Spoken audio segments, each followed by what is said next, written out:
Bismillahirrahmanirrahim. Assalamualaikum warahmatullahi wabarakatuh. Innal hamdalillah nahmaduhu wa nasta'inuhu wa nastaghfiruhu wa natubu ilayh wa na'udzu billahi min shururi anfusina wa sayyiati a'malina may yahdihillahu fala mudilla lahu wa may yudlil fala hadiyalah wa asyhadu an la ilaha illallah wahdahu la syarika lah wa asyhadu anna Muhammadan abduhu wa rasuluhu la nabiyya ba'dah. Ya ayyuhalladzina amanu taqullaha haqqa tuqatih wa la tamutunna illa wa antum muslimun. Fa inna asdaqal hadithi kitabullah wa khairal huda huda Muhammadin sallallahu alaihi wasallam wa syarrul umuri muhdatsatuha wa kullu muhdatsatin bid'ah wa kullu bid'atin dhalalah wa kullu dhalalatin finnar. Para hadirin, para jemaah umrah yang dirahmati oleh Allah Subhanahu wa taala, alhamdulillah pada malam hari ini Allah Subhanahu wa taala masih memberikan kita kesempatan untuk bisa bersyukur kepadanya dengan beribadah kepada Allah Subhanahu wa taala pencipta alam semesta ini, dengan bisa melaksanakan sholat maghrib secara berjamaah di Masjid Nabawi. Dan seperti biasa kita masih melanjutkan pelajaran kita. Dan pada pertemuan kemarin kita telah berakhir dari Al-Iman bil Kutub. Setelah 3 pertemuan, pertemuan pertama kita membahas tentang Al-Quran, pertemuan kedua kita bahas tentang Taurat, dan pada pertemuan yang terakhir kita telah membahas tentang Al-Injil. Dan insyaAllah pada malam hari ini kita masuk pada rukun iman yang selanjutnya, yaitu al-iman bir rusul, beriman kepada para rasul. Yang tatkala malaikat Jibril datang menemui Nabi sallallahu alaihi wasallam dengan menjelma sebagai seorang Arab Badui, kemudian malaikat Jibril bertanya, "Ya Muhammad, fa akhbirni anil iman." Wahai Muhammad, kabarkanlah aku tentang keimanan. Maka Nabi sallallahu alaihi wasallam menjawab, "Al-iman an tu'mina billahi wa malaikatihi wa kutubihi wa rusulihi wal yaumil akhir wa tu'mina bil qadari khairi wa syarrihi." Iman adalah engkau beriman kepada Allah dan kepada para malaikatnya, beriman kepada kitab-kitab, dan beriman kepada para rasul, dan beriman kepada para rasul. Kemudian beriman kepada hari akhirat, dan beriman kepada takdir Allah, takdir yang baik maupun takdir yang buruk. Dan alhamdulillah kita sudah membahas iman kepada Allah, iman kepada malaikat, iman kepada kitab-kitab, iman kepada takdir. Tinggal 2, yaitu iman bir rusul dan iman bil yaumil akhir. Dan pada malam hari ini kita akan mulai tentang al-iman bir rusul, beriman kepada para rasul. Para hadirin jemaah umrah yang dirahmati oleh Allah Subhanahu wa taala, kita diperintahkan untuk beriman kepada para rasul yang telah diutus oleh Allah Subhanahu wa taala sebagai bentuk kasih sayang Allah kepada hamba-hambanya. Allah tidak membiarkan hamba-hambanya diciptakan demikian saja, tetapi Allah mengutus para rasul untuk mengajarkan kepada para hamba bagaimana cara beribadah kepada Allah Subhanahu wa taala. Wa laqad ba'atsna fi kulli ummatin rasulan an ibudullaha wajtanibut taghut.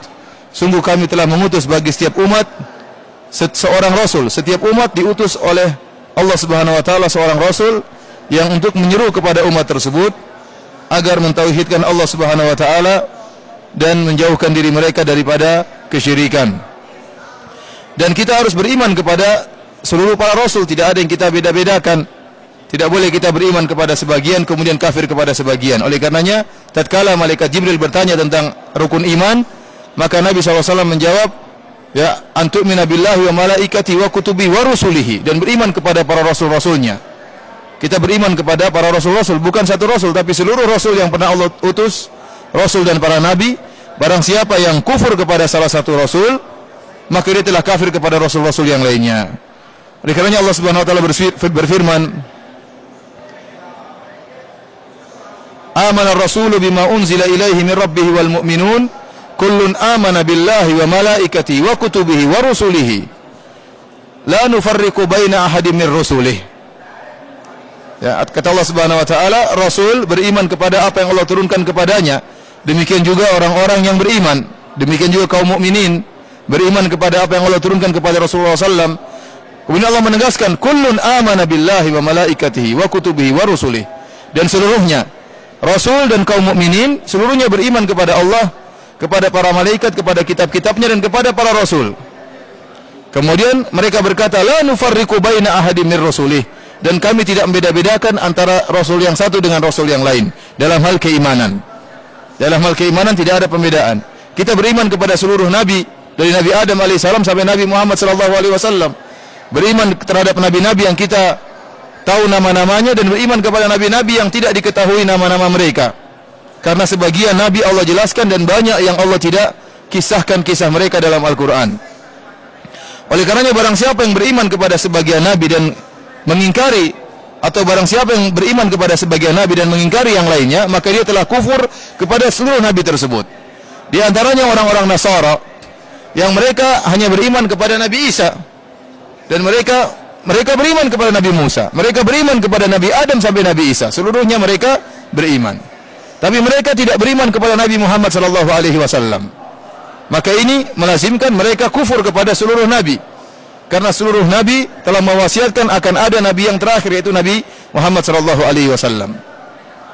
Oleh karenanya mereka dianggap kufur kepada seluruh rasul. Barang siapa yang ingkar kepada satu orang nabi, berarti dia ingkar kepada seluruh nabi. Demikian juga orang-orang Yahudi. Orang-orang Yahudi yang mereka hanya beriman dari Nabi Adam sampai Nabi Musa. Adapun Nabi Isa mereka tidak beriman. Bahkan mereka menuduh Nabi Isa sebagai pezina, anak zina.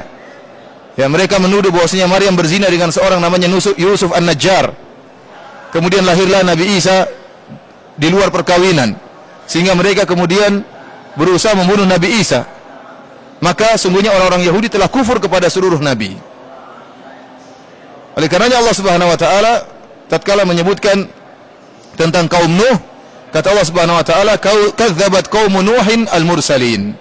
Sungguhnya kaum Nuh telah mendustakan seluruh para rasul, kata Allah Subhanahu wa taala. Padahal di zaman Nabi Nuh, rasul cuma satu, yaitu Nabi Nuh alaihissalam, tidak ada rasul yang lain.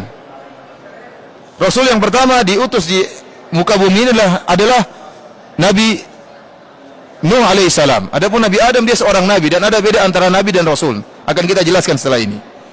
Oleh karenanya tatkala hari kiamat, tatkala di padang mahsyar manusia mencari syafaat karena mereka menunggu di padang mahsyar hari yang sangat panas dengan jarak matahari 1 mil, sementara keringat mereka bercucuran.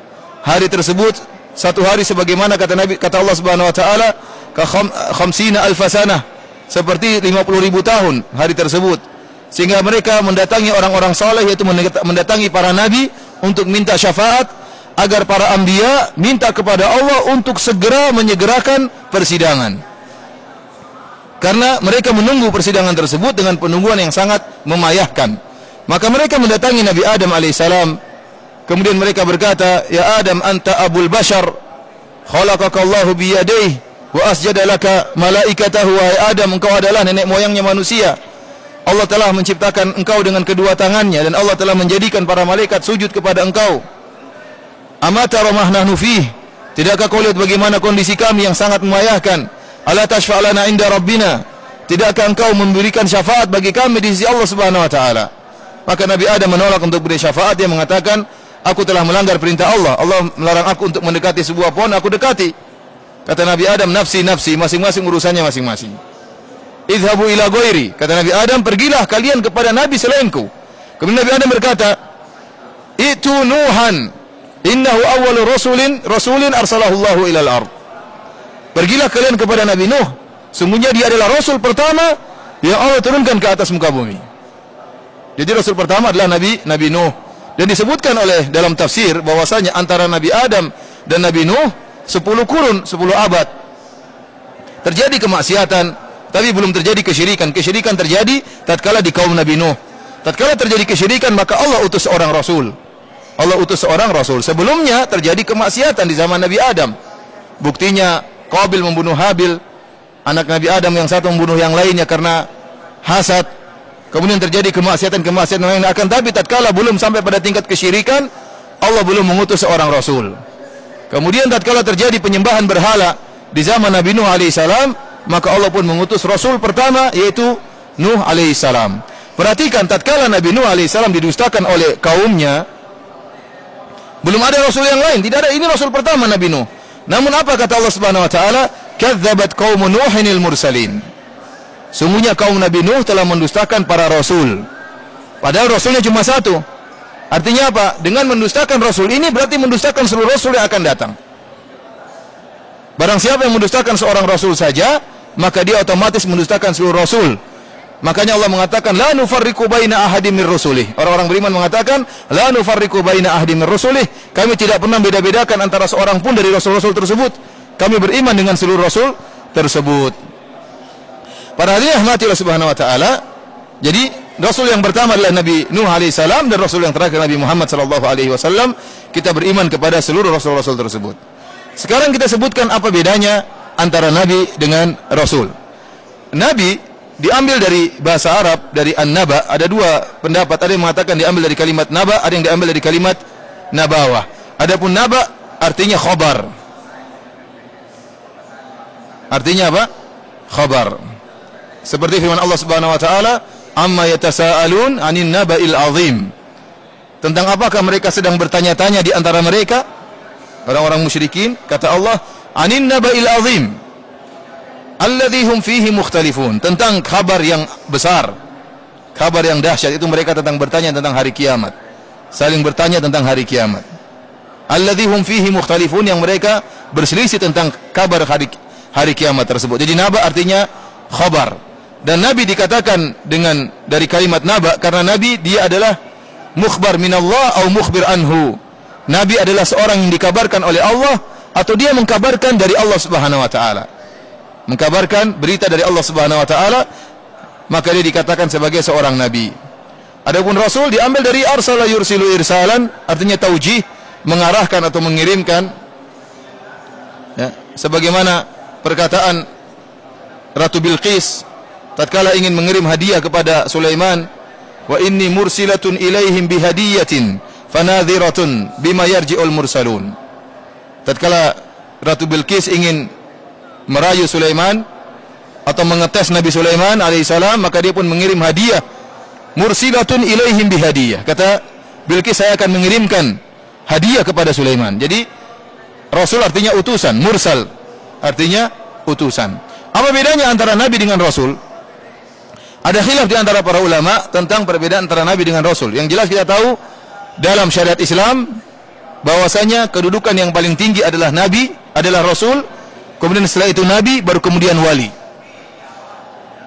Wali dari kalangan manusia biasa, kemudian lebih tinggi di atasnya adalah nabi, kemudian yang lebih tinggi lagi adalah para rasul. Para rasul kedudukannya lebih mulia daripada para anbiya.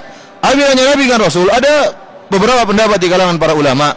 Pendapat yang pertama menyatakan nabi tidak diutus untuk berdakwah kepada suatu kaum, tapi dia diutus untuk dirinya sendiri. Dia orang saleh, seperti orang yang saleh. Adapun rasul diutus untuk berdakwah. Namun pendapat ini kurang kuat. Bagaimana nabi tidak berdakwah? Nah, ini mustahil, sementara para ulama saja wajib untuk berdakwah. Dan Nabi SAW mengatakan, al-anbiya, al-ulama warasatul anbiya. Para ulama adalah pewaris para nabi. Dan para ulama saja pewaris para nabi, mereka berdakwah. Bagaimana dengan nabi-nabi? Jadi pendapat ini yang sering waktu kita di SD dulu dikatakan nabi, ya, adalah yang tidak diutus kepada suatu kaum, adapun rasul diutus kepada suatu kaum. Ini pendapat yang kurang tepat. Pendapat berikutnya yang menjelaskan perbedaan antara nabi dengan rasul, yaitu nabi diutus tidak membawa syariat baru, adapun rasul diutus membawa syariat baru. Jadi nabi dia seperti ulama, nabi seperti ulama di kalangan para nabi. Jadi nabi-nabi itu nabi-nabi di kalangan para rasul seperti ulama di kalangan para nabi. Saya ulangi, nabi-nabi ditinjau dari seorang rasul seperti para ulama ditinjau dari seorang nabi. Para ulama tugasnya apa? Mengajarkan ajaran apa? Nabi. Para nabi tugasnya mengajarkan ajaran para rasul. Rasul sebelumnya. Jadi dia berdakwah, tetapi dia tidak membawa syariat baru. Dia menjelaskan syariat rasul yang sebelumnya. Inilah perbedaan antara nabi dengan rasul. Kalau rasul diutus dengan syariat baru. Kalau muncul rasul baru seperti Nabi Isa. Nabi Isa seorang rasul, Nabi Musa juga seorang rasul. Tapi Nabi Isa dia membawa kitab Injil, syariat baru. Yang kitab Injil ini tidak merubah total Taurat, tidak, tetapi merubah sebagian hukum-hukum Taurat. Berarti ada syariat baru yang merubah Injil, yang merubah Taurat. Injil ada sesuatu yang baru yang berbeda dengan Taurat, namun tidak memansuhkan Taurat. Karena ada yang baru, maka Isa disebut juga dengan seorang rasul. Jadi saya ulangi, seorang rasul membawa syariat baru, adapun nabi tidak membawa syariat baru. Kedudukan nabi ditinjau dari rasul seperti kedudukan ulama ditinjau dari nabi. Sebagaimana para ulama tugasnya menyampaikan ilmu seorang nabi, demikian juga para nabi ditugaskan menyampaikan ilmu seorang rasul yang sebelumnya, sehingga mereka mendakwakan ilmu rasul. Dan ini pendapat yang cukup kuat, akan tapi dibantah oleh sebagian ulama. Mereka mengatakan tidak disyaratkan seorang rasul harus membawa syariat yang baru. Contohnya Nabi Yusuf alaihissalam. Allah berfirman, "Walaqad ja'akum Yusufu min qablu bil bayyinati, famaziltum fi syakkin mimma ja'a bih, hatta idza halaka qultum la yab'atsallahu min ba'dihi rasula." Kata Allah Subhanahu wa taala tentang Nabi Yusuf alaihissalam, sungguh telah datang kepada kalian Yusuf dengan membawa penjelasan-penjelasan dan kalian selalu dalam kondisi meragukannya. Kemudian kata Allah, hatta idza halak, tatkala Yusuf telah meninggal dunia, maka kalian berkata, la yab'atsallahu min ba'dihi rasula, Allah tidak akan mengutus seorang rasul setelah dia. Ini dalil bahwasanya Yusuf adalah seorang rasul, bukan nabi. Dan ini sepakat bahwasanya Yusuf adalah seorang rasul. Namun tidak dikenal Yusuf membawa kitab yang baru. Dan tidak dikenal Nabi Yusuf alaihissalam membawa syariat baru. Akan tapi Nabi Yusuf alaihissalam tatkala ditanya, dia mengatakan bahwasanya saya mengikuti wattaba'tu millata abai Ibrahim wa Ishaq wa Yaqub. Tatkala Nabi Yusuf berdialog dengan penghuni penjara, teman yang di penjara, Nabi Yusuf mengatakan, wattaba'tu millati abai, aku mengikuti agama nenek moyangku Ibrahim wa Ishaq wa Yaqub. Mengikuti agama Ibrahim, Ishaq dan Yaqub. Sehingga kata para ulama berarti Yusuf tidak membawa syariat baru dan tidak disebutkan dia mempunyai risalah baru, akan tapi dia disebut sebagai seorang rasul dengan kesepakatan para ulama. Demikian juga Nabi Sulaiman tidak dikenal membawa syariat baru dan dia mengikuti kitab Tauratnya Nabi Musa.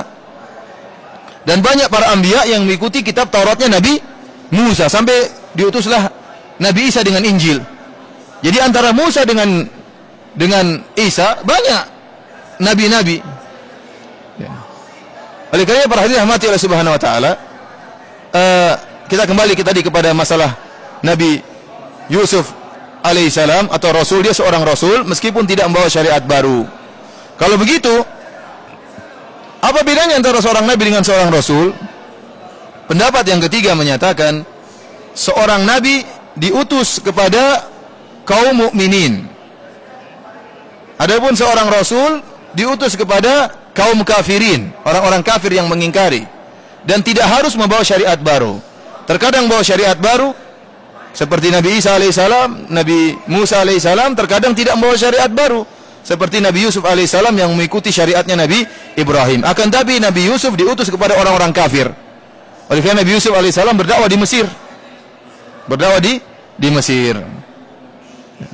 Sebagaimana Nabi Musa mendakwahi Firaun, sebagaimana Nabi Isa mendakwahi orang-orang yang membangkang, ya.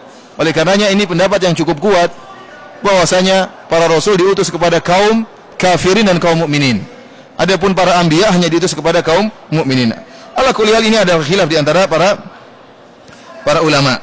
Sekarang pertanyaan permasalahan berikutnya, bagaimana cara kita beriman dengan para rasul? Cara kita beriman kepada para rasul yang Allah perintahkan, yaitu beriman kepada para rasul dengan secara global maupun secara terperinci. Kita beriman secara global dan kita beriman secara terperinci apa yang Allah perincikan dalam Al-Quran dan apa yang dirincikan oleh Nabi SAW dalam hadis-hadisnya. Adapun beriman secara global, yaitu bahwasanya Allah Subhanahu Wa Taala mengutus pada setiap umat seorang rasul. Ini diantara beriman kepada para rasul. Yang pertama, setiap umat diutus seorang rasul oleh Allah Subhanahu Wa Taala. Walaqad ba'atsna fi kulli ummatin rasulan. Sungguh kami telah mengutus bagi setiap umat seorang rasul. Dan kita meyakini bahwasanya para rasul seluruhnya jujur, tidak ada yang dusta. Bagaimana mereka dusta? Mereka utusan Allah Subhanahu wa taala, utusan Rabbul Alamin. Oleh karenanya dalam Al-Qur'an, dalam surat Yasin, wa sadaqal mursalun, dan benarlah para rasul. dan mereka semuanya berada di atas jalan kebenaran. Kemudian di antara keyakinan kita terhadap para rasul semuanya menyuruh kepada tauhid. Yang berbeda hanyalah syariat. Likullin ja'alna minhum syir'atan wa minhaja. Setiap para nabi dijadikan, atau setiap para rasul, nabi dan rasul ada syariatnya sendiri-sendiri.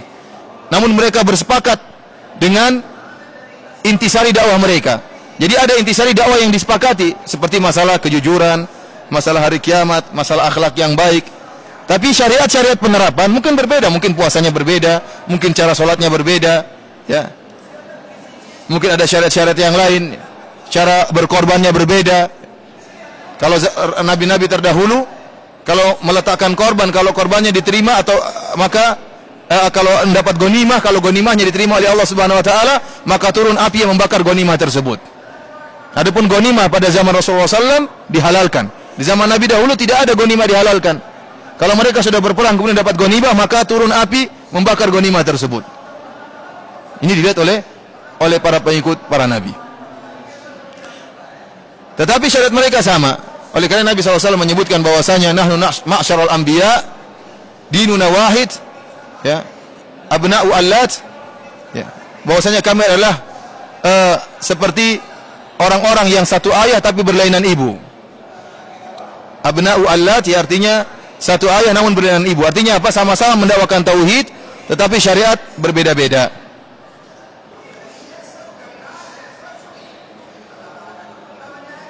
Kemudian di antaranya beriman bahwasanya para rasul mereka adalah makhluk bukan Tuhan.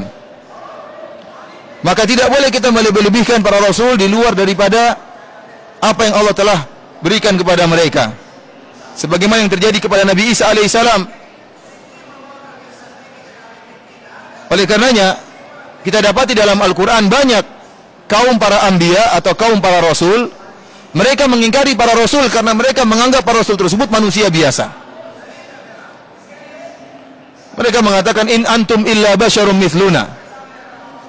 Kata kaum mereka, kalian hanyalah rasul seperti kami. Ngapain kami beriman kepada engkau wahai Nuh, wahai fulan, wahai Nabi fulan? Semuanya diingkari. Kenapa? Mereka inginnya rasul dari malaikat.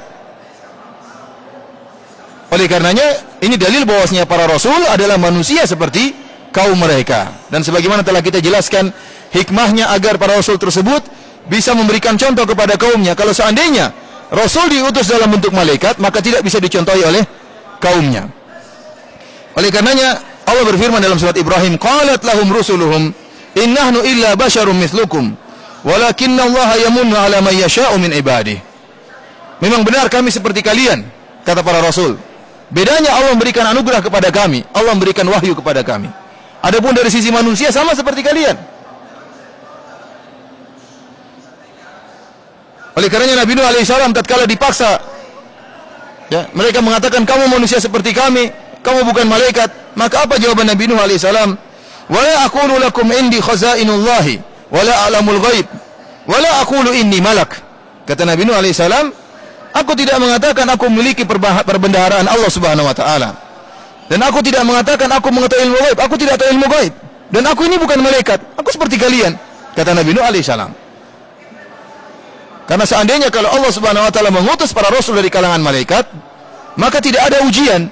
Diutusnya rasul untuk menguji kaumnya beriman atau tidak. Kalau yang diutus malaikat semua orang beriman. Dan tidak ada ujian tatkala itu. Demikian juga Nabi Muhammad SAW berkata sebagaimana perkataan Nabi Nuh alaihissalam. Karena orang-orang kafir Quraisy menuntut Nabi seperti malaikat. Menuntut untuk membukakan ini, mengeluarkan mukjizat-mukjizat. Nabi mendatangkan sebagian mukjizat, namun tidak semua yang mereka tuntut Nabi datangkan. Karena Nabi datangkan semuanya mungkin tidak ada ujian. Oleh karenanya perlu ada ujian, ada mukjizat, tapi tidak semua yang seperti mereka inginkan.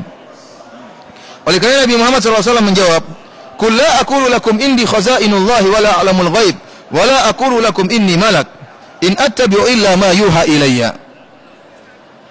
Katakanlah wahai Muhammad, aku tidak memiliki perbendaharaan Allah Subhanahu wa taala, tidak memiliki harta seluruhnya. Mereka ingin istana dari emas, ingin bermacam-macam dari emas. Katakanlah aku tidak memiliki perbendaharaan Allah, itu milik Allah semuanya. Wala alamul ghaib, dan aku tidak mengetahui ilmu gaib. Masa depan aku tidak tahu. Wala aqulu lakum inni malak, dan aku tidak mengatakan aku seorang malaikat. Dari sini kita sadari, para hadirin rahmati Allah Subhanahu wa taala, kesalahan sebagian orang yang mereka berlebih-lebihan kepada Nabi sallallahu alaihi wasallam. Meyakini Nabi berlebih-lebihan. Oleh karenanya Nabi sallallahu alaihi wasallam sudah ingatkan, kata Nabi sallallahu alaihi wasallam, "La tutruni kama atratin nasara ibna Maryam, innama ana abdun faqulu Abdullahi wa rasuluh." Kata Nabi sallallahu alaihi wasallam, janganlah kalian berlebih-lebihan kepadaku sebagaimana orang-orang Nasara berlebih-lebihan kepada Isa bin Maryam. Sungguhnya aku adalah hamba Allah, katakanlah hamba Allah dan Rasulnya. Dan Allah Subhanahu wa taala sering mensifati Nabi dengan penghambaan. Bahkan dalam tempat-tempat istimewa, seperti firman Allah Subhanahu wa taala, "Subhanalladzi asra bi 'abdihi lailan minal masjidil haram ilal masjidil aqsa." Tatkala kasus Isra dan Mi'raj, peristiwa Isra dan Mi'raj, Allah mengatakan Maha Suci Allah yang telah memperjalankan hambanya. Allah tidak mengatakan telah memperjalankan Rasulnya, tapi Allah mengatakan telah memperjalankan hambanya. Karena Nabi Muhammad selain dia seorang Rasul, dia seorang hamba. Dan dia dipuji dengan penghambaan, karena tidak ada yang bisa menghambakan dirinya kepada Allah sebagaimana penghambaan Muhammad SAW kepada Allah. Siapa yang bisa beribadah seperti penghambaan Nabi SAW, yang beribadah sampai kemudian kedua kakinya bengkak, hatta tatafattara qadamah, sampai kedua kaki beliau bengkak-bengkak sampai pecah-pecah karena salat malam kepada Allah Subhanahu wa taala. Oleh karenanya Allah memuji, ya, menyebutkan sifat penghambaan Nabi pada tempat-tempat yang istimewa, seperti masalah Isra Mi'raj. Allah mengatakan subhanalladzi asra bi 'abdihi, Maha Suci Allah yang telah memperjalankan hambanya dari Masjidil Haram ke Masjidil Aqsa. Ini tempat istimewa. Contohnya seperti Allah tatkala dalam konteks menantang orang-orang kafir untuk mendatangkan Al-Qur'an. In kuntum fi raibin mimma nazzalna ala abdina fa'tu bi suratin min mithli. Kalau kalian ragu tentang apa yang aku turunkan kepada hambaku, ini waktu istimewa, tantangan kepada orang-orang musyrikin. Dan beberapa tempat seperti itu Allah menyebutkan tentang sifat penghambaan. Ini menunjukkan Nabi SAW adalah manusia, bukan sebagaimana yang digambarkan oleh sebagian orang. Benar Nabi SAW bercahaya. Kata Allah sirajan munira. Jadi maksud Allah bercahaya tersebut adalah cahaya hidayah. Bukan tubuh Nabi mengeluarkan cahaya sebagaimana yang dipersangkakan oleh sebagian orang. Nabi sebagaimana nabi-nabi yang lain. Nabi sebagaimana yang tidak diriwayatkan Nabi Adam, Nabi Musa, kemudian Nabi Nuh, kemudian Nabi Daud, Nabi Sulaiman yang seperti malaikat, tidak ada. Mereka manusia biasa, waktunya meninggal dunia. Innaka mayyitun wa innahum mayyitun. Kata Allah Subhanahu wa taala, engkau akan meninggal dan mereka juga akan meninggal. Oleh karenanya Nabi SAW memiliki sifat-sifat manusia. Dalam Al-Quran Allah mengatakan, "Qul innama ana basyarum mithlukum yuha ilayya." Katakanlah, kata Allah Subhanahu wa taala, katakanlah kepada mereka, "Innama ana basyarum mithlukum." Aku ini hanyalah, lihat innama di situ dalam bahasa Arab artinya hanyalah. Aku ini hanyalah manusia seperti kalian. Bedanya apa? Yuha ilayya, bedanya aku diberi wahyu. Bedanya aku diberi wahyu, kalian tidak. Meskipun Nabi SAW memiliki beberapa mukjizat, tetapi secara global dia manusia biasa. Karenanya Nabi SAW sakit sebagaimana manusia yang lain sakit. Bahkan sakitnya para anbiya, seperti sakitnya Nabi, lebih parah daripada sakit manusia biasa. Karena orang semakin beriman, semakin berat ujiannya. Kemudian Nabi SAW buang air sebagaimana manusia yang lain buang air. Nabi menyuruh sahabat membawa air untuk beristinja. Nabi menyuruh sahabat untuk membawakan batu untuk beristijmar. Ada kotoran yang keluar dari Nabi SAW, Nabi membersihkannya. Tidak sebagaimana keyakinan sebagian orang bahwasanya Nabi tidak ada kotorannya. Begitu keluar kotorannya maka ditelan bumi. Tidak perlu dibersihkan. Adapun Nabi meminta air hanya untuk kasih contoh saja. Ini tidak benar. Nabi benar-benar, ya, Nabi benar-benar buang air. Sebagaimana Nabi SAW juga sebagai sifatnya manusia menikah. Dan demikian para rasul. Walaqad arsalna rusulan min qablika wa ja'alna lahum azwajan wa dzurriyyah. Dan kami telah mengutus para rasul sebelum engkau wahai Muhammad dalam surat Ar-Ra'd. Dan kami jadikan bagi mereka istri-istri dan anak-anak. Berarti para nabi menikah sebagaimana nabi-nabi yang lain. Sebagaimana manusia yang lain, para nabi juga punya anak-anak sebagaimana manusia yang lain. Sampai Aisyah radhiyallahu taala menyebutkan Nabi dia mendapati bekas air mani Nabi sallallahu alaihi wasallam di baju Nabi.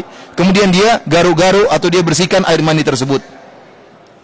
Jadi seperti manusia, ada keluar kotoran, keluar air mani ya. Nabi sallallahu alaihi wasallam juga sakit. Rasulullah SAW juga makan dan minum ya. Rasulullah SAW juga makan dan minum. Rasulullah SAW juga kepanasan.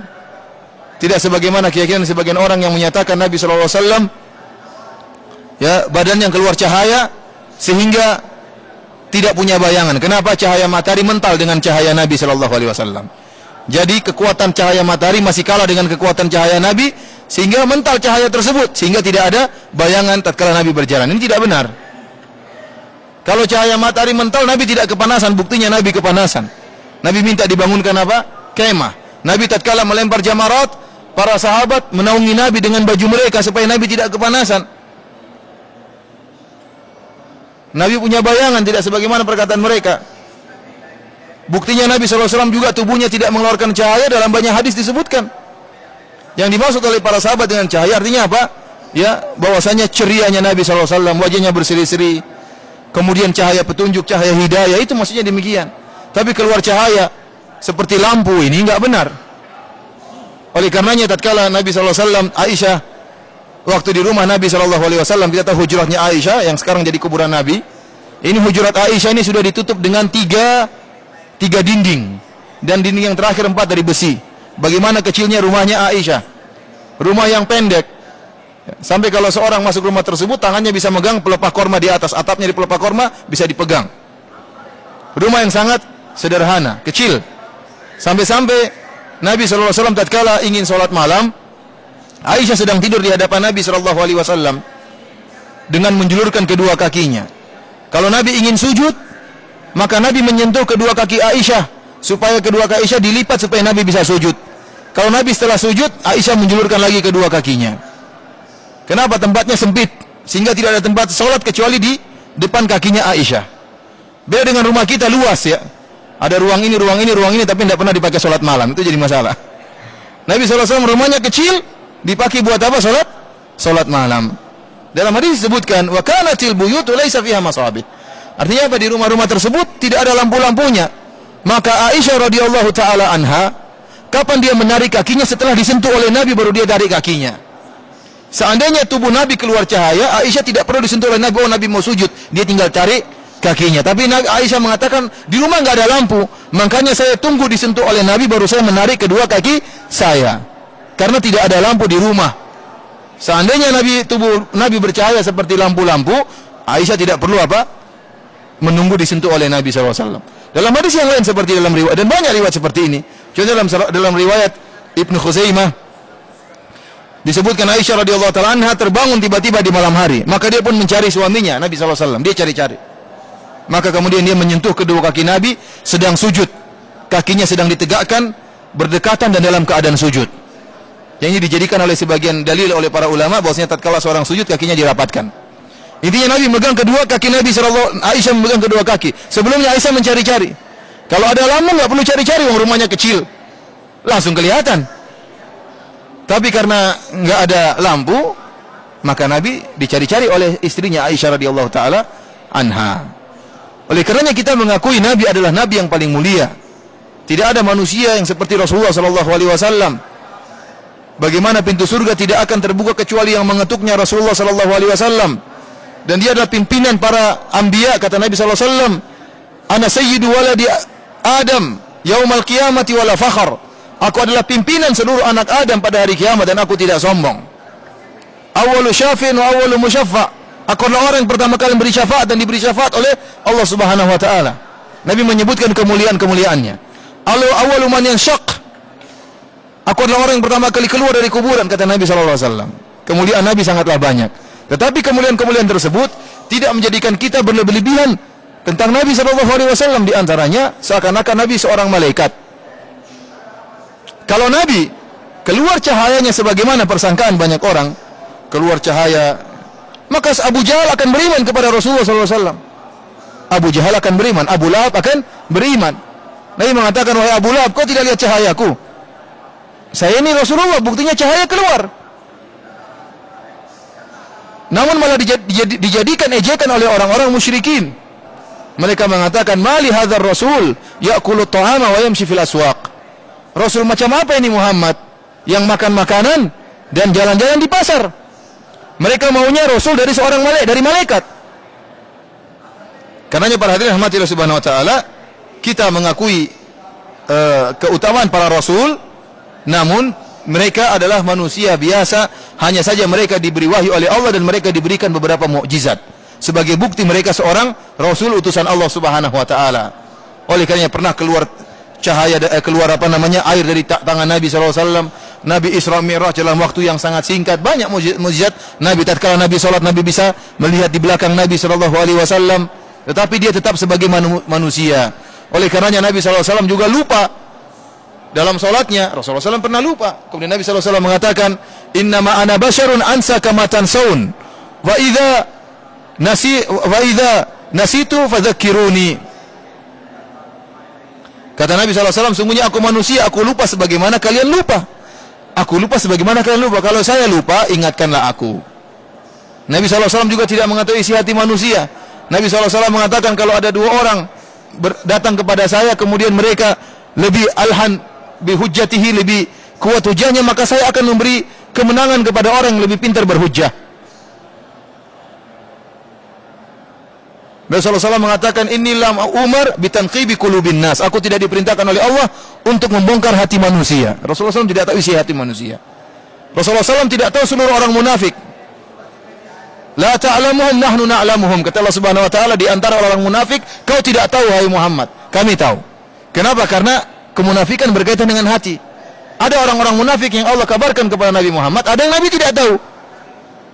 Nabi bukan malaikat. Kalau malaikat tahu isi hati manusia.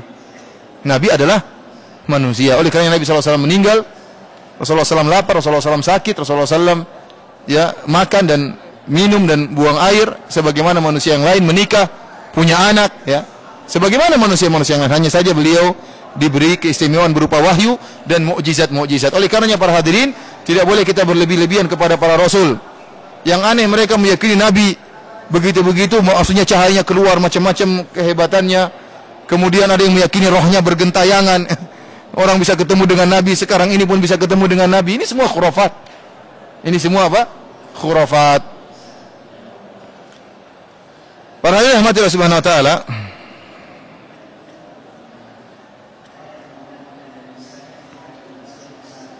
adapun keimanan kepada para rasul dengan secara terperinci,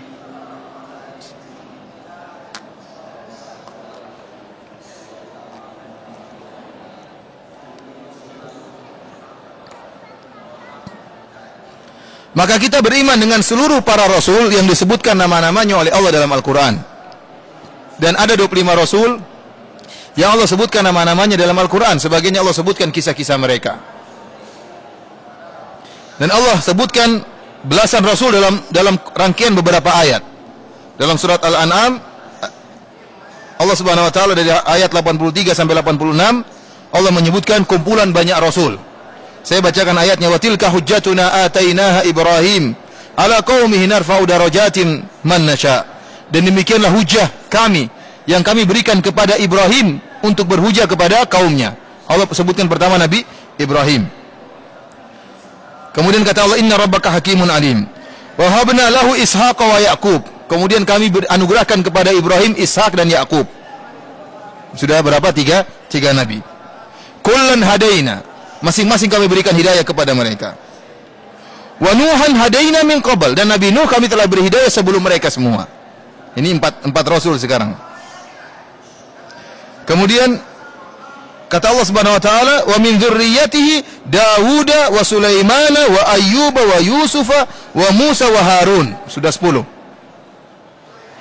Wa kadzalika najzil muhsinin. Demikianlah kami memberikan balasan kepada orang-orang yang baik. Wa Zakaria wa Yahya wa Isa wa Ilyas kullum minas salihin. Sudah 14.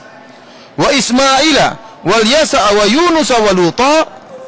Dan Nabi Ismail, Nabi Yasa, Nabi Yunus dan Nabi Lut, kullan faddalna 'alal alamin. 18 nabi disebutkan oleh Allah dalam kumpulan beberapa ayat. Disebutkan namanya seluruhnya. Kita beriman dengan seluruh rasul-rasul tersebut. Adapun sisa rasul yang lain Allah sebutkan dalam ayat yang terpisah-pisah. Seperti Allah Subhanahu wa taala menyebutkan tentang Nabi Hud, wa ila adin akhahum huda, dan kami utus kepada kaum Ad saudara mereka Nabi Hud. Wa ila Thamud akhahum Salihah, dan kepada kaum Thamud kami utus saudara mereka rasul, yaitu seorang nabi bernama Saleh. Wa ila Madyan akhahum Syuaibah, dan kepada kaum Madian kami utus saudara mereka yaitu Nabi Rasul atau Nabi Syuaib. Sudah berapa? 21. 18 tambah 3, 21. Kemudian Rasul yang lain Allah Subhanahu wa taala sebutkan Nabi Adam, innallaha astafa Adam wa Nuha. Adam berarti yang ke-22. Dalam ayat yang lain kata Allah Subhanahu wa taala, wa Ismaila wa Idrisa wa Dzalkifl kullum minas salihin. Ada yang baru di sini yaitu Dzulkifli dan Idris. Kemudian berarti 23, 24, yang terakhir Muhammadun Rasulullah. 25 Rasul Allah sebutkan dalam Al-Quran. Dan kita harus beriman dengan seluruh Rasul tersebut karena Allah sebutkan secara terperinci. Dan masih banyak Rasul yang Allah tidak sebutkan nama-nama mereka. Kemudian di antara keyakinan kita terhadap para Rasul, kita meyakini seluruh kemuliaan yang Allah sebutkan tentang mereka, seluruh mukjizat kemuliaan yang Allah sebut tentang mereka. Contohnya Nabi Ibrahim, Allah mengatakan wattakhadallahu Ibrahim khalila. Dan Allah menjadikan Nabi Ibrahim adalah khalil, adalah kekasih Allah Subhanahu wa taala. Tidak ada para rasul yang diangkat menjadi kekasih Allah, cuma dua rasul, yaitu Ibrahim dan Nabi Muhammad sallallahu alaihi wasallam. Dan Nabi Ibrahim alaihissalam Allah sebutkan wa Ibrahim alladzi waffa. Nabi Ibrahim yang menunaikan janji-janjinya, ya. Nabi Ibrahim alaihissalam benar-benar menjalankan ujian Allah Subhanahu wa taala, dan ujian Allah berkaitan dengan apa yang dicintai oleh Nabi Ibrahim alaihissalam. Oleh karenanya kalau kita perhatikan kenapa Allah menjadikan Nabi Ibrahim sebagai khalil, kekasih, karena memang kecintaan Nabi Ibrahim kepada Allah luar biasa. Sampai hal-hal yang sangat dicintai oleh Nabi Ibrahim alaihissalam relakan. Contohnya, tatkala Nabi Ibrahim alaihissalam mendapatkan seorang anak yang bernama Ismail. Antum bayangkan Nabi Ibrahim alaihissalam menikah dengan Sarah dalam waktu yang lama dan tidak punya anak. Kemudian dalam waktu yang lama tidak punya anak, akhirnya Sarah mendapat pembantu yang namanya Hajar, dan berjalanlah mereka menjalani kehidupan berumah tangga. Hajar pembantu mereka dan Nabi Ibrahim istrinya Sarah. Akhirnya Sarah kasihan melihat suaminya tidak punya anak, maka dia pun hadiahkan pembantunya Hajar. Akhirnya Nabi Ibrahim menikah dengan Hajar, akhirnya punya anak Ismail. Setelah mungkin puluhan tahun menantikan kelahiran seorang anak.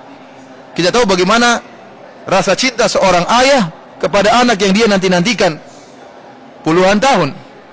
Tentunya kecintaannya sangat besar. Ternyata setelah lahir Nabi Ismail, Allah menyuruh Nabi Ismail memisahkan dirinya dari menyuruh Nabi Ibrahim untuk memisahkan dirinya dari sang anak. Dibawalah Nabi Ismail ke biwadin ghairi zar'in inda baitikal muharram. Inni askantu dzurriyyati biwadin ghairi dzi zar'in inda baitikal muharram. Rabbana liyuqimas shalat. Kemudian Nabi Ibrahim pun berjalan menuju tempat yang jauh ke Mekah, ke lembah yang tidak ada tumbuhan sama sekali. Kemudian dia letakkan istrinya dan letakkan putranya Ismail yang sangat dia cintai. Nabi Ibrahim mendahulukan kecintaan kepada Allah. Allah perintah dia jalankan. Dan Allah puji dia pada perkara yang dia cintai. Maka dia pun mengatakan berdoa, ya Allah, aku telah meletakkan keturunanku di suatu lembah yang tidak ada tumbuhan sama sekali. Rabbana liyuqimas salat, agar dia mendirikan salat. Kemudian pergilah Nabi Ibrahim alaihissalam. Ini ujian pertama. Ujian kedua, tatkala Nabi Ibrahim alaihissalam mendapati anaknya sudah sangat muda, yaitu siapa? Ismail, sudah menjadi anak yang dewasa. Dan ini puncak-puncak kecintaan seorang ayah kepada seorang anak. Tatkala seorang anak sudah dewasa dan kata istilah kita sudah jadi orang, sudah bisa mewarisi ayahnya. Sudah dewasa, kalau masih kecil ya kita cinta, tetapi beda kalau sudah jadi orang, sudah gagah. Tatkala dia sudah menjadi orang dewasa tersebut, Allah memerintahkan Nabi Ibrahim untuk menyembelih anaknya. Inni ra'aitu fil manami anni athbahuk fanzur madza tara. Wahai putraku, aku melihat dalam mimpiku aku menyembelih engkau. Bagaimana menurutmu? Subhanallah. Bagaimana Allah menguji Nabi Ibrahim pada perkara yang paling Nabi Ibrahim cintai, itu putranya. Dan ujian tersebut Allah Allah tidak turunkan malaikat untuk mengatakan, wahai Ibrahim, sembelihlah anakmu, tapi lewat mimpi. Dan mimpi adalah tingkat wahyu yang paling rendah. Tingkat wahyu yang paling apa? Rendah. Kalau kita di posisi Ibrahim, mungkin kita itu mungkin mimpi anu aja lah, mimpi apa? Enggak benar. Kita tidur lagi. Ternyata mimpi lagi. Tidur lagi, mungkin masih dua kali mungkin dari syaitan. Mungkin kalau kita demikian. Nabi Ibrahim tidak, sekali mimpi langsung ini perintah dari Allah Subhanahu wa taala. Dan dia tidak kemudian protes, kemudian berdoa, ya Allah, ada enggak yang lain ya Allah? Jangan yang ini. Ini berat, ini anakku saya sangat cinta ya Allah. Yang lain deh ya Allah, enggak jadi masalah. Suruh puasa 100 hari, mau apa kek. Jangan menyembelih anak saya. Nabi Ibrahim tidak protes. Ini adalah orang yang sangat dia cintai. Maka dia pun mendahulukan kecintaan kepada Allah Subhanahu wa taala. Oleh karenanya pantas jika dia digelari dengan apa? Khalilur Rahman, kekasih Allah Subhanahu wa taala. Karena dia lulus dari ujian-ujian yang di situ harus merelakan perkara-perkara yang sangat dia cintai. Anak yang baru lahir harus dipisahkan, anak yang sudah dewasa harus dia sembelih. Makanya disebut dengan apa? Khalilur Rahman. Karena para hadirin rahmatillah Subhanahu wa taala, terkadang Allah menguji antum pada perkara-perkara yang antum cintai. Ingat itu. Ada seorang baru beli mobil, sudah kumpulkan uang selama 10 tahun beli mobil bagus, tahu-tahu mobilnya ketabrakan, hancur. Allah uji imannya.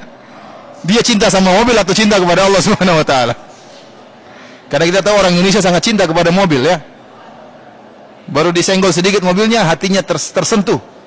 Baru disenggol ceret sedikit, yang sakit hatinya, bukan mobilnya. Oleh karena dia pun mengelus-elus mobilnya ya. Istrinya nggak pernah dielus, mobilnya dielus tiap pagi. Kenapa? Karena cintanya kepada mobil luar biasa. Terkadang mobilnya diuji oleh Allah Subhanahu wa taala. Semalam saya dapati seorang diuji luar biasa oleh Allah Subhanahu wa taala. Anaknya yang cerdas, anak semata wayang, laki-laki sangat cerdas luar biasa.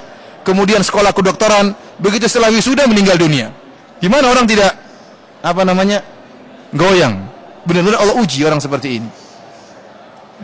Kalau kita diuji belum tentu sanggup. Oleh karenanya pantas jika Nabi Ibrahim dikatakan apa? Khalilur Rahman. Disuruh sembelih anaknya, bukan suruh orang nyembelih anaknya. Dia disuruh nyembelih anaknya. Para hadirin rahmatillah Subhanahu wa taala, oleh karenanya di antara keistimewaan Nabi Ibrahim alaihissalam, dia adalah Khalilur Rahman. Dan Nabi SAW menyebutkan dalam hadis, Inna Allah ittakhadhani khalilan kama ittakhadha Ibrahim khalila. Lau kuntu muttakhidan khalila minan nas latakhadhtu Abu Bakr khalila. Kata Nabi SAW, Allah menjadikan aku kekasih sebagaimana Allah menjadikan Ibrahim kekasih. Tidak ada nabi-nabi yang lain dianggap khalil oleh Allah Subhanahu wa taala. Semuanya kekasih Allah, tapi istilah khalil itu kekasih yang tinggi. Nabi mengatakan Allah menjadikan Ibrahim khalil sebagaimana aku dijadikan khalil.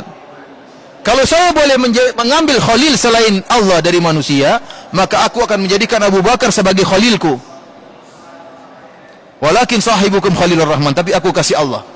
Maka Nabi tidak menjadikan khalil selain dari Allah Subhanahu wa taala. Di antara keutamaan para anbiya yang Allah sebutkan dalam Al-Qur'an seperti Nabi Musa alaihissalam, Allah menyebutkan di antara keistimewaan Nabi Musa, wa kallamallahu Musa taklima. Allah berbicara langsung dengan Nabi Musa, berbicara langsung. Allah panggil Nabi Musa di sebuah gunung Tursina, kemudian Allah berbicara dengan Nabi Musa, dialog. Inni ana Allah, la ilaha illa ana, fa'budni wa aqimis salata li dzikri. Fakhla'na 'alaika innaka bil wadil muqaddasi tuwa, wa ana ikhtartuka fastami' lima yuha. Kata Allah Subhanahu wa taala memanggil Nabi Musa, diajar adab oleh Allah Subhanahu wa taala, buka dua sendalmu wahai Musa. Sungguhnya kau berada di tempat yang suci. Diajari adab terlebih dahulu. Nabi Musa lepaskan kedua sendalnya. Kemudian bertemu dengan Allah Subhanahu wa taala mengatakan, "Wa ana ikhtartuka." Aku telah memilih engkau sebagai seorang rasul. Fastami' lima yuha. Maka dengarkanlah wahyu yang akan disampaikan kepada engkau. Apa wahyu tersebut? Innani ana Allahu la ilaha illa ana fa'budni wa aqimis salata li dzikri. Aku sungguhnya aku adalah sembahan. Aku adalah Allah sesembahan yang tidak ada sembahan yang berhak disembah kecuali aku. Kata Allah, sungguhnya aku adalah Allah, tidak ada sembahan yang berhak disembah kecuali aku. Maka fa'budni, maka sembahlah aku, wa aqimis salata li dzikri, dan dirikanlah salat untuk mengingatku. Dalam ayat yang lain kata Allah, wa kallamahu rabbuhu, maka Rabbnya berbicara dengan Nabi Musa. Ini di antara keistimewaan Nabi Musa alaihissalam. Di antaranya nabi-nabi yang lain seperti Nabi Daud alaihissalam. Kata Allah, "Wasakharna ma'a Daud al-jibal." Kami menjadikan gunung tunduk kepada Nabi Daud. Yusabbihna wat-tayr. Gunung-gunung tersebut bertasbih. Demikian juga burung-burung bertasbih bersama Nabi Daud. Kemudian contohnya seperti Nabi Sulaiman. Allah berikan banyak kelebihan, mukjizat kepada Nabi Sulaiman. Kata Allah, "Wali Sulaiman ar-riha guduha syahrun wa rawahuha syahrun wa asalna lahu 'ainal qitr wa minal jinni man ya'malu baina yadayhi bi idzni rabbih." Kata Allah Subhanahu wa taala, dan Nabi Sulaiman punya awan atau punya angin yang berhembus, ya, di pagi hari, syahr warwahuha syahr, sebagaimana larinya kuda selama sebulan kecepatannya, ya, cepat seperti perjalanan sebulan, dan baliknya juga seperti perjalanan apa? Sebulan. Ini luar biasa, ini mukjizat Nabi Sulaiman. Disebutkan dalam buku-buku tafsir, dia naik awannya tersebut bersama anak buahnya. Jadi tidak perlu seperti kita butuh pesawat, kemudian butuh dipanaskan mesinnya, kemudian butuh persiapan untuk kemudian di atas tiba-tiba hilang. Sebagaimana yang terjadi sekarang. Tidak, Nabi Sulaiman tidak, ya. Awannya turun sendiri, dia tinggal naik kemudian jalan. Pesawatnya Nabi Sulaiman lebih canggih daripada pesawat tercanggih zaman sekarang ini. Awan yang terbang sesuai dengan kehendak Nabi Sulaiman alaihissalam. Empuk, ya. Awannya empuk, mudah dinaiki oleh Nabi Sulaiman, bawa pasukannya kemudian terbang untuk mengecek negaranya. Kalau pesawat canggih apapun, namanya pasti tidak enak, ya. Pasti ada bisingnya, ya. Pasti ada menusuk telinga, macam-macam lah, namanya penuh kekurangan. Adapun pesawat Nabi Sulaiman awan yang begitu hebat.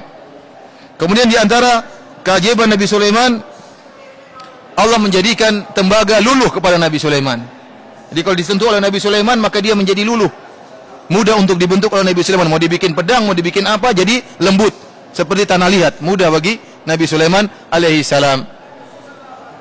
Disentuh langsung tunduk kepada Nabi Sulaiman. Di antaranya para jin tunduk kepada Nabi Sulaiman. Para jin bekerja, baik jin yang baik maupun jin syaitan, ifrit, semuanya tunduk kepada Nabi Sulaiman.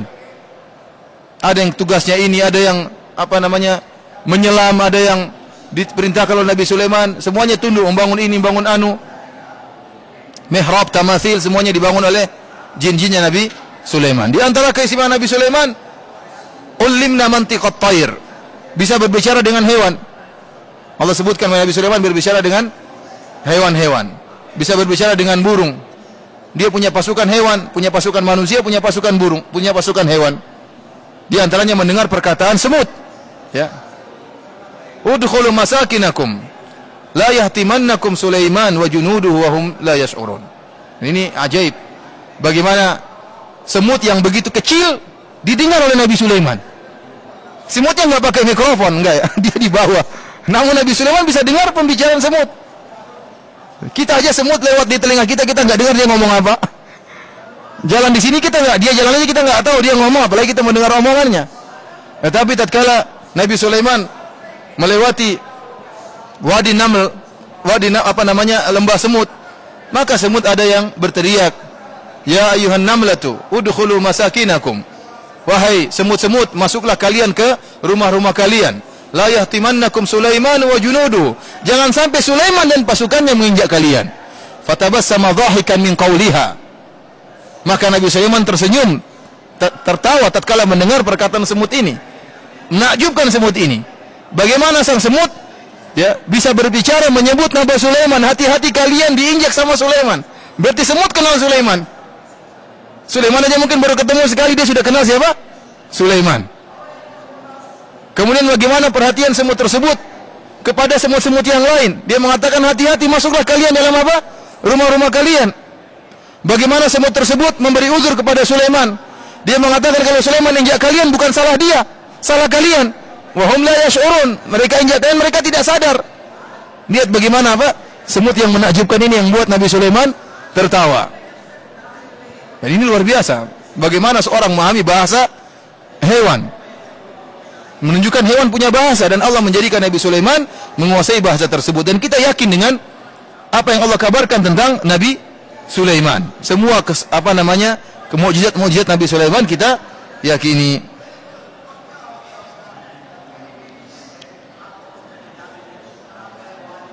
Kemudian juga kita mengimani ya tentang cerita para anbiya bersama kaum mereka, cerita para rasul bersama kaum mereka. Ini juga Allah perinci dalam Al-Quran. Banyak nabi-nabi yang Allah sebutkan kisah mereka. Ada yang sangat rinci, ada yang sedikit ceritanya. Seperti kisah Nabi Adam, ya. Tatkala digoda oleh iblis, wa qasamahuma inni lakuma laminan nasihin, fadallahuma bighurur. Iblis bersumpah tatkala ingin menjerumuskan Adam ke dalam kemaksiatan. Iblis mengatakan wa qasamahuma inni lakuma laminan nasihin. Bayangkan iblis kurang ajarnya tatkala menipu Adam, kata Allah wa qasamahuma, iblis bersumpah. Adam kaget lihat baru sekali ada makhluk yang bersumpah di depan Adam. Wa qasamahuma inni lakuma, kalau kita pakai bahasa Arab, iblis bersumpah kepada Adam, sungguhnya aku ini benar-benar wahai Adam, sungguh-sungguh, banyak sekali disebutkan penekanannya. Ini, sungguhnya aku ini, lakuma laminan nasihin, benar-benar ya menginginkan kebaikan bagi kalian berdua wahai Adam dan Hawa.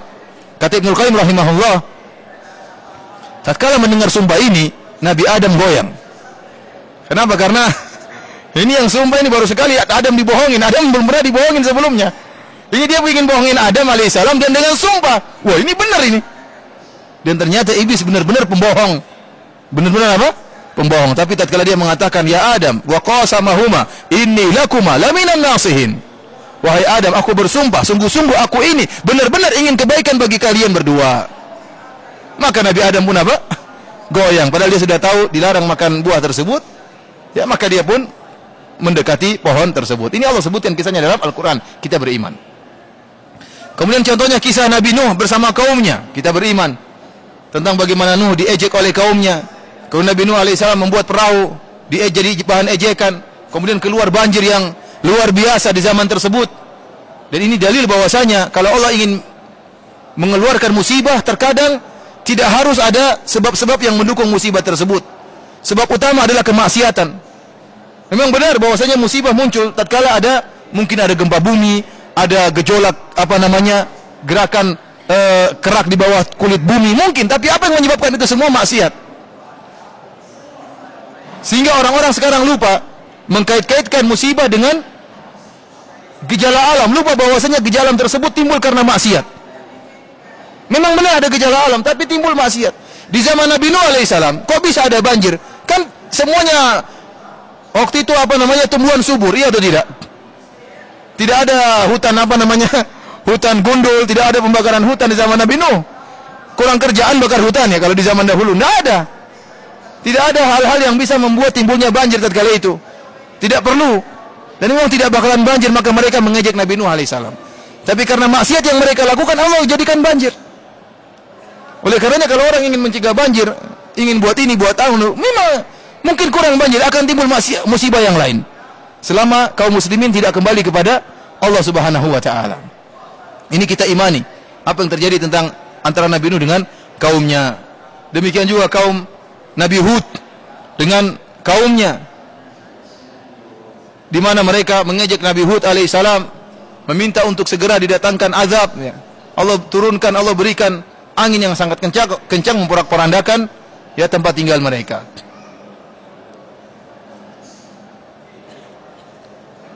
Kemudian kisah Nabi Saleh alaihissalam bersama kaumnya ya, tentang ontanya yang menakjubkan ya, Allah sebutkan di dalam Al-Quran.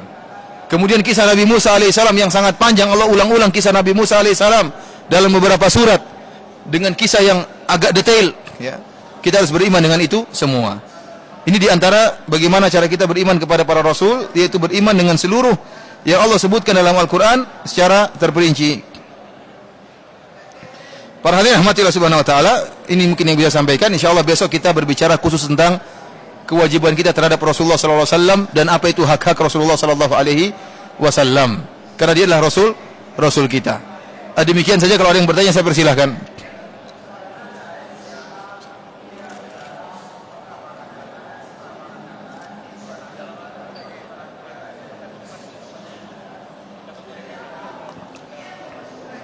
Dikategorikan apa?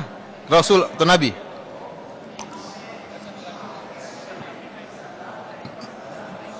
Iya.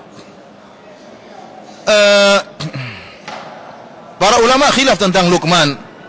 Apakah dia seorang nabi ataukah abdun saleh?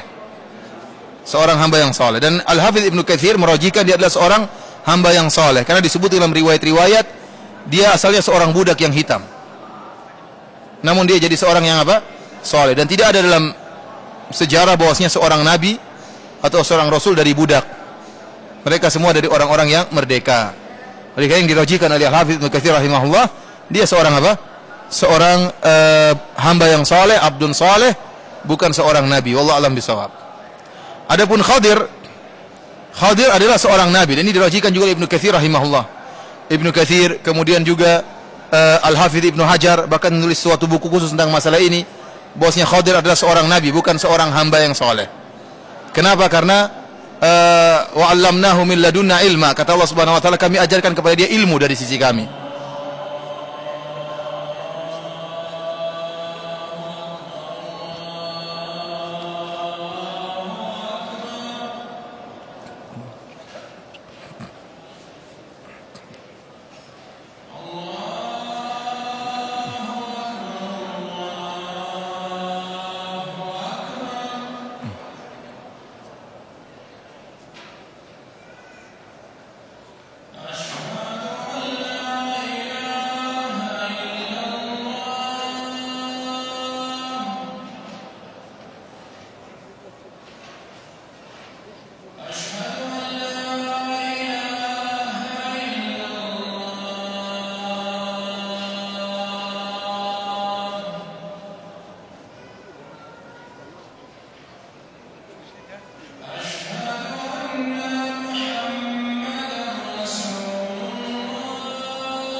Para hadirin rahmati Allah Subhanahu wa taala, adapun Khadir ada khilaf di antara para ulama, tetapi pendapat yang rajih wallahu a'lam bishawab yang dirajikan oleh Al-Hafidz Ibnu Katsir dalam tafsirnya dan juga dalam kitabnya Al-Bidayah wan Nihayah, kitab tarikhnya, dan juga dirajikan oleh Al-Hafidz Ibnu Hajar, ulama besar dari mazhab Syafi'i, dalam kitab yang khusus tentang masalah Nabi Khadir, dengan dalil bahwasanya Allah mengatakan wa 'allamnahu min ladunna ilma, dan kami ajarkan kepada Khadir ilmu.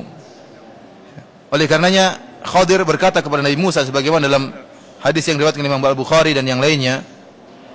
Khadir berkata, "Ya Musa, innaka ala ilmin 'allamaka Allah la a'lamuhu. Wa ana ala ilmin 'allamani Allah la ta'lamuhu anta." Atau kama qala. Yaitu Khadir berkata, "Wahai Musa, engkau di atas ilmu yang Allah ajarkan kepada engkau dan aku tidak tahu." yaitu ilmu dari sebagaimana seorang nabi, dan aku di atas ilmu yang Allah ajarkan kepada aku dan kau tidak tahu. Ini dalil bahwasanya Nabi Khadir adalah seorang nabi. Kemudian dalam cerita juga disebutkan bagaimana Nabi Khadir ya menyebutkan tentang suatu melakukan hal-hal yang aneh, dan itu atas perintah Allah Subhanahu wa taala. Seperti membunuh seorang anak yang tidak bersalah, merusak merusak perahu yang baik, perahu yang bagus dirusak sama dia, kemudian meninggikan atau meluruskan tembok yang bengkok. Jadi semua Allah sebutkan dalam surat Al-Kahfi. Ya. Dan yang aneh bagaimana Nabi Khadir membunuh seorang anak yang tidak berdosa, sehingga Nabi Musa pun tidak sadar kemudian mengingkari lagi, dan dia padahal sudah berjanji tidak akan mengingkari, tapi karena kaget melihat Khadir membunuh seorang anak, maka dia pun mengingkari, kenapa kau lakukan ini? Dan para ulama telah sepakat, seorang wali tidak boleh dengan firasatnya membunuh seorang anak, nggak boleh. Ini hanya bisa dilakukan oleh seorang nabi. Kenapa dia nekat kemudian bunuh anak ini? Karena ada wahyu dari Allah. Kalau wali hanya sekedar apa? Firasat. Tidak boleh seorang nekat. Saya anak ini kayaknya jadi penjahat, saya bunuh aja sejak sekarang. Kok kamu tahu ada firasat? Ini tidak boleh seperti ini. Sepakat ulama nggak boleh. Ya. Oleh ini dalil bahwasanya Khadir adalah seorang nabi. Khadir adalah seorang nabi, dan ini penjelasan Ibnu Hajar, dia mengatakan meyakini Khadir adalah seorang nabi adalah awal cara untuk melepaskan khurafat-khurafat kezindikan yang ada pada sebagian orang. Kenapa? Karena orang tatkala menganggap Khadir sebagai wali, akan timbul keyakinan wali lebih hebat daripada Rasul. Kenapa Khadir lebih hebat daripada Musa? Oleh karena sampai-sampai Ibnu Arabi memiliki keyakinan seperti Ibnu Arabi. Dia mengatakan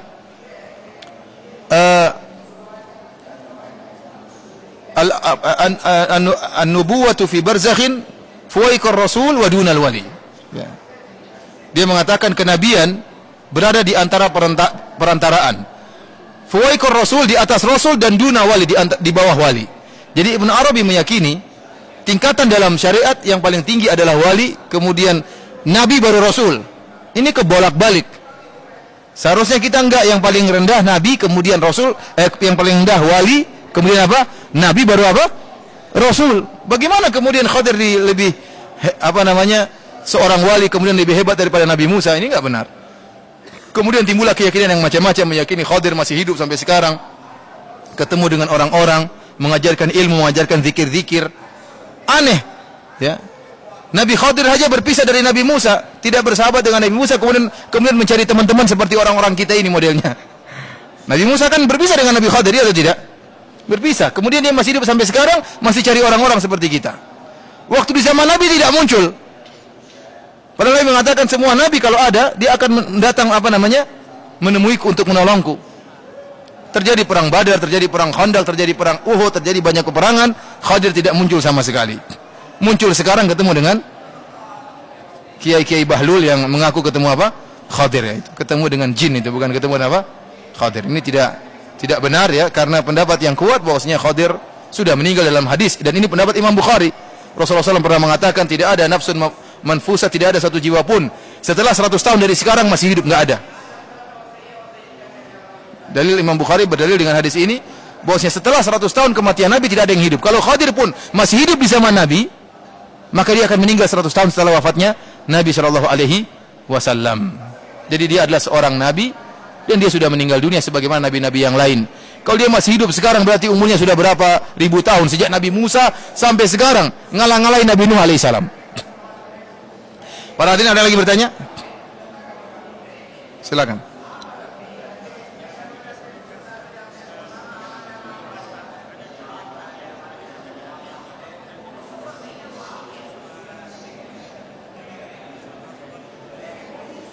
Wallahu alam, ya, yang disebutkan dalam pertemuan antara Abu Talib dengan Nabi SAW bersama pendeta Buhaira atau pendeta Bahira, yang dilihat oleh pendeta Bahira, setahu lafalnya bukan cahaya kenabian tapi tanda kenabian. Tanda kenabian tersebut semacam tai lalat besar di pundak Nabi SAW, ada bulunya. Setiap Nabi ada tanda kenabiannya. Oleh karena Salman Al-Farisi tatkala bertemu dengan Nabi, dia ingin melihat pundak belakang Nabi, dan Nabi ngerti, dia ingin membuktikan ini Nabi atau bukan. Ternyata dilihat ada tanda kenabian, dan itu yang dilihat oleh pendeta Buhairah tersebut. Oleh karena disebut dalam satu riwayat, orang-orang Yahudi mereka tahu bahwasanya pada hari ini akan lahir seorang nabi. Di Mekah ada orang Yahudi tinggal di Mekah. Maka dia pun bertanya kepada, dan mereka menyangka nabi terakhir dari Yahudi. Maka orang Yahudi ini pun bertanya-tanya kepada teman-temannya, ada nggak anak yang kelahiran di antara kalian? Karena hari ini menurut perkiraan cuaca, artinya menurut keyakinan mereka akan lahir seorang nabi di malam ini. Maka mereka bertanya kepada teman-teman mereka Yahudi, nggak ada yang lahir. Tapi malam ini ada orang dari Quraisy yang melahirkan anak. Siapa? Aminah, ibunya Nabi SAW. Maka dia pun pergi ke rumahnya Nabi. Kok lahirnya bukan dari Yahudi, kok dari Quraisy? Dia kaget, oh jangan-jangan Nabi bukan dari Yahudi. Akhirnya dia pun setelah Nabi lahir dia masuk, dan dia lihat ternyata benar ada tanda kenabian itu di pundak Nabi berupa tai lalat besar yang ada bulunya. Maka dia pun pingsan karena saking jengkelnya. Disebut dalam riwayat Al-Hakim, kalau nggak salah, saya pernah baca riwayat ini. Ya. Jadi yang dimaksud bukan cahaya yang dilihat oleh siapa? Oleh pendeta Buhairah atau Buhairah, tetapi tanda kenabian. Wallahu a'lam bishawab. Ada lagi yang bertanya? Kalau tidak ada, maka sampai di sini saja apa yang bisa saya sampaikan. Insyaallah besok kita lanjutkan tentang kekhususan Nabi sallallahu alaihi wasallam dan apa kewajiban kita terhadap Rasulullah sallallahu alaihi wasallam. Demikian saja, wabillahi taufik. Assalamualaikum warahmatullahi wabarakatuh.